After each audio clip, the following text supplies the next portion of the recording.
Hola, ¿qué tal?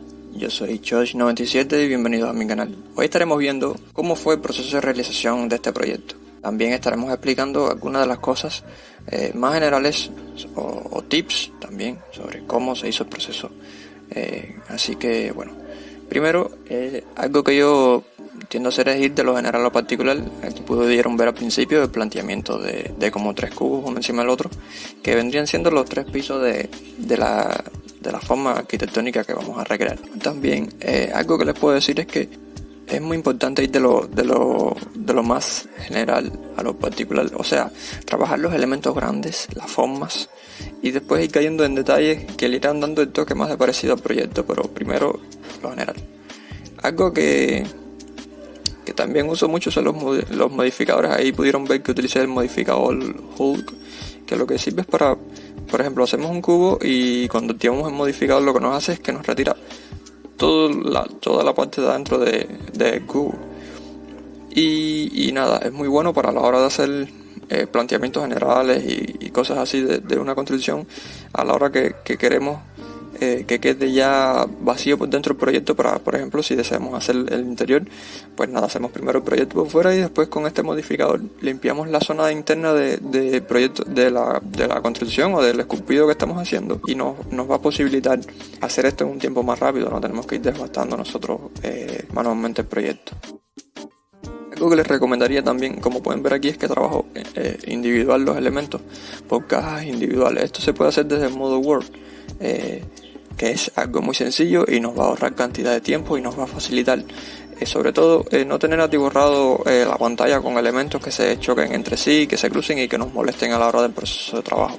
Se los recomiendo que lo hagan, ya que antes yo trabajaba desde una sola caja y igual nos limita un poco las posibilidades de creación.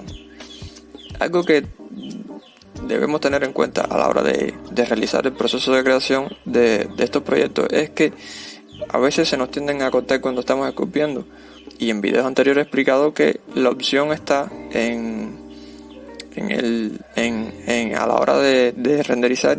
Cuando estamos en el panel de render, vamos al grafiquito de barra y en la última opción abajo seleccionamos Sparse, que nos va a posibilitar que el proyecto no se nos corte y nos va a evitar estos cortes tan molestos que por desconocimiento a veces nos echamos hasta días, semanas y meses buscando cuál es la causa, y resulta que es un problema de buffer, que el programa no nos renderiza el proyecto en general. Es una opción que debemos tener en cuenta seleccionar mayormente cuando vamos a hacer proyectos muy grandes. Otra herramienta que uso mucho es la herramienta de edición o de modificar, que me va a posibilitar, ¿no?, a la hora de por ejemplo, tener una forma en una zona muy difícil de llegarle, ¿no?, de editarla, moverla, estirarla o rotarla según con las diversas posibilidades que nos brinda la herramienta de edición o de modificar, ¿no?, la forma, que por cierto es una de mis favoritas. La utilizo mucho a cada rato y te facilita sobre todo los procesos de extrusión, porque mayormente hay un pincel que es muy parecido, pero va a complicar un poco la cosa si es en zonas muy profundas o a la hora de seleccionar, o etcétera. A mi punto de vista, mayormente mi favorita es esa. La otra herramienta, que es el pincel, que nos permite extruir, lo utilizo pero más en cosas más simples, donde sea más fácil llegar, que el proceso sea rápido. O sea, cada herramienta utilizarla en base al tiempo que nos vaya a tomar lograr lo que deseamos. Lo importante de estas cosas es realizarla y que nos queden en el menor tiempo posible y lo mejor posible. O sea, esa es la fórmula ideal para un trabajo profesional y en buen tiempo. Algo que también tiendo a usar mucho son los shaders, que bueno, en tutoriales anteriores he explicado de cómo van los shaders y las cosas que pueden lograr. Y sobre todo la utilización del pincel en modo pattern, no sé cómo se dice, caballero, estoy bien en el inglés, o pattern, bueno, en fin. Por la utilización de este pincel es súper importante, ya que podemos tener prediseñadas formas y trabajar en modo destrucción, en modo de destrucción o devastar. En fin, son muchas las opciones que nos brinda este pincel y nos va a acelerar grandemente el proceso. Yo desconocía de este pincel y antes hacía las cosas manual, me tomaba mucho tiempo, y a veces usuarios me preguntan: ¿cómo tú haces la textura? ¿Cómo tú haces esto? ¿Cómo haces lo otro? Es sencillo, la respuesta a todo eso se llama ese pincel, ¿ok? Porque ese pincel va a trabajar en base a proyectos o formas que tenemos ya prediseñadas, por ejemplo, texturas y formas, y con ello podemos pintar o extruir o simplemente también en el modo World o en el modo mundo podemos crearla, o sea, podemos generar la forma o tenerla ya un preguardado. Por ejemplo, tenemos una silla y queremos añadir una silla en el proyecto y simplemente lo que hacemos es seleccionamos la silla y la añadimos al proyecto desde otro proyecto. O podemos tener un proyecto en específico donde tengamos cargadas ya estas piezas y insertarlas en el proyecto que estamos haciendo. Es una forma muy sencilla de optimizar el tiempo. Esto, ¿qué nos va a posibilitar? Pues bueno, trabajar un poco más rápido. Algo sí que les digo es que editen un poco, ¿no?, ese objeto que ustedes inserten para que no les queden todos los proyectos parecidos. No sé, darle un poco más de otro tipo de estructura. Si es una silla, añadirle algo, quitarle algo o cambiarle aspectos para que no quede tan parecido a los otros proyectos, ¿no? Porque vaya, daría un poco de cosa, ¿no? Ver que todos los proyectos tienen los mismos elementos repetidos y vamos a leerle. Lo va a degradar un poco artísticamente. Y algo que anteriormente lo vi allí y lo dejé pasar por alto es que, por ejemplo, el árbol al final en el proyecto no lo dejé, no me gustó cómo quedó, no se acopló muy bien a la estructura, pero el árbol es una forma 3D en .obj, punto objeto, que la pueden tener añadiéndola desde Blender y exportan la forma en .obj, punto objeto. Y nada, esto es otra forma muy sencilla de tener elementos complejos para insertarlas en el proyecto. No quiere decir que uno está haciendo trampas ni nada por el estilo, no. Simplemente es optimizar el tiempo. Lo que queremos es obtener un resultado. Y por supuesto, Magica Bolsen nos brinda esas posibilidades. Y si nos brinda esas posibilidades significa que estamos trabajando correctamente. No estamos haciendo trampas ni nada por el estilo en el proyecto. Así que es algo válido para hacer. Y por supuesto nos va a ahorrar mucho tiempo. Por ejemplo, hay un proyecto donde yo hice una cúpula. Es casi imposible esculpir una cúpula en Magica Bolsen y que quede correctamente, o sea, que quede bien simétrica, que quede bien formada. Es súper complicado. Algo que quería decirles es que en Magica Bolsen se pueden añadir imágenes. ¿Y qué nos posibilita añadir imágenes en Magica Bolsen? Bueno, 1. Nos va a optimizar el tiempo de realización del proyecto. 2. Nos va a permitir añadir carteles de tipo que deseemos o que nos venga en deseo, ¿no? Va a posibilitar también obtener paletas. Y entonces es otra herramienta más que debemos tener en cuenta. Simplemente tomamos la imagen y la arrastramos hacia la ventana de Magica Bolsen y listo.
aquí ya pueden ver ya que el proceso está casi ya llegando a su culminación, y algo que siempre me gusta decirle a mis usuarios, que si pueden ahorrar CPU, que la ahorren y que cuiden un poco los recursos de su computadora. Por eso es que yo casi siempre trabajo en un sampleado muy bajo, casi siempre trabajo en 100 o en 64 samples aproximadamente, muy bajo. Y me preguntan ¿por qué trabajas en un sampleado tan bajo? Bueno, sencillo, creo que no es necesario tener tanta resolución de sampleado en la vista previa del proyecto cuando estamos diseñándolo como tal, porque no va a ser el resultado final, o sea, el pulido o la imagen ya bien prolija, bien terminada. Y por eso es que trabajo un sampleado bastante bajo. Me va a facilitar mover el proyecto, editar el proyecto y cosas así. Así que, pues nada, si puedes ahorrarle un poco, el sacrificio de los recursos a tu computadora, pues hazlo, porque es algo muy valioso y que te va a permitir después explotarlo al máximo en cosas que lo exijan más. Por ejemplo, en el renderizado y cosas así por el estilo. Pues nada, esto ha sido alguno de los tips o cosas que pienso que para ustedes serían importantes, y sobre todo decirles, no olviden la referencia, es muy importante la referencia. Por acá abajo por la descripción les voy a dejar un enlace de un canal de Instagram que estoy siguiendo, donde muchos artistas del voxel publican su trabajo, y nada, contenido súper excelente que les puede servir y van a tener algo para guiarse. También les recomendaría que trabajaran por imágenes. Las imágenes son muy importantes, por ejemplo, arquitectura o interiores o lo que sea por el estilo que ustedes desarrollen como artistas del voxel. Pues nada, descarguen imágenes de referencia para que puedan tener una mejor guía a la hora de desarrollar sus proyectos y hacer soluciones más rápidas y no estar inventando, porque eso les va a tomar un poco de tiempo y bueno, les va a cortar un poco. Si ya ustedes son de los que son más creativos, pues bueno, igual busquen imágenes más creativas y siempre recreen esas cosas, pero muy cuidadosos, muy al detalle, y recuerden también que las iluminaciones son fundamentales. Tómense un tiempo para estudiar bien las iluminaciones, los colores, todo es importante. Y nada, espero que con esto les haya servido para conocer un poco sobre Magica Voxel y darles desde mi punto de vista qué es lo que pienso y qué es lo fundamental para que puedan empezar. No significa que sea mi palabra lo absoluto para que ustedes se crezcan, pero espero que les haya ayudado y que les haya servido a engrandecerse un poco más como artistas del voxel. Nada, soy Choice97 y nos vemos en la próxima. Espero que el video les haya sido de utilidad y nos vemos.